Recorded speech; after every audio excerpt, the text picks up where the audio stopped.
മണിക്കൂറുകൾ കഴിഞ്ഞിട്ടും സ്വന്തം അച്ഛനെ കാണാത്ത വിഷമത്തിൽ വെന്ത് വെണ്ണീറാവുകയാണ് ദിയമോളുടെ പിഞ്ചു ഹൃദയം. ഏതൊരു പെറ്റ വയറിനും താങ്ങാവുന്നതിനും അപ്പുറമാണിത്. വേദനിപ്പിക്കാൻ വിധിയും കൂടി ചേരുമ്പോൾ കലക്കവെള്ളത്തിൽ മീൻ പിടിക്കാൻ ഒരുങ്ങി അഞ്ജലി.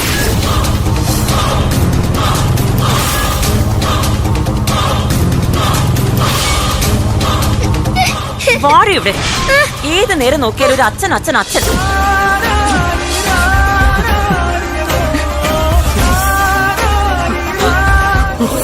നിങ്ങൾ വിചാരിക്കുന്ന പോലല്ല, മുകളിൽ നിന്ന് എനിക്ക് നല്ല പ്രഷറുണ്ട്.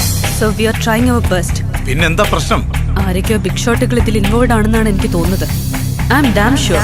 അധികാരികൾ പോലും നോക്കുകുത്തികളാകുമ്പോൾ ഗതിവിഗതികൾ മാറിമറിയുന്ന നിർണായക നിമിഷങ്ങൾ. ആരുടെയൊക്കെയോ പാവക്കൂത്തുകളും കണക്ക് കൂട്ടലുകളും ലക്ഷ്യം കാണുന്നത് പോലെ.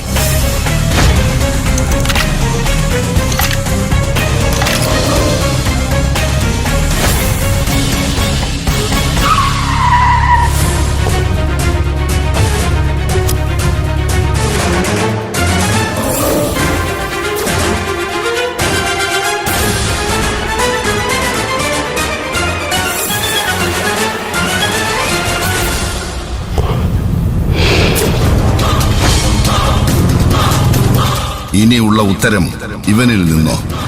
ഇവൻ രക്ഷകനോ അതോ സംഹാരകനോ? മലയാളികൾ ഇനി ശ്വാസമടക്കി കാണാൻ പോകുന്നത് സംഘർഷഭരിതമായ നിമിഷങ്ങൾ. പറമോനെ. തിങ്കൾ മുതൽ വെള്ളി വരെ നിങ്ങളുടെ സ്വീകരണ മുറിയിലേക്ക് മറക്കാതെ കാണുക കണ്ണീർ കനവ്.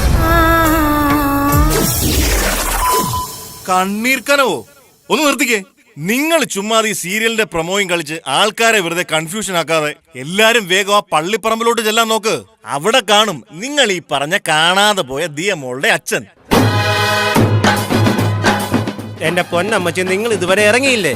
നിങ്ങൾ ആ ദിയമോളെ വിളിച്ചോണ്ട് പെട്ടെന്നൊന്ന് വാന്നേ. അമ്മയുടെ അതേ കൈപ്പുണ്യമല്ലേ ഇവിടുത്തെ തട്ടുകട ഫുഡിന്. അപ്പോ ഈ പറഞ്ഞതൊക്കെ നിങ്ങൾക്കും മനസ്സിലായല്ലോ. ഓഗസ്റ്റ് 17-ാം തീയതിയിൽ നമുക്ക് പള്ളിപ്പറമ്പിൽ കാണാം. അടിച്ചു കേറി വാടാ മക്കളെ.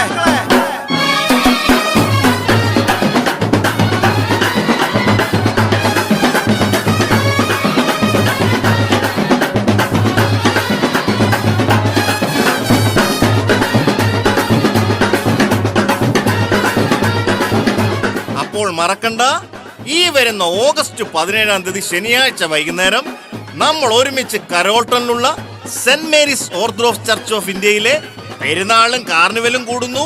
തട്ടുകടയിൽ പോയി മൂക്കുമുട്ട ഫുഡ് അടിക്കുന്നു. റാസയും കൂടി ആകെ മൊത്തത്തിൽ കളറാക്കി അടിച്ച് പൊളിക്കുന്നു. ഏത് അല്ല പിന്നെ സേവ് ദ ഡേറ്റ്.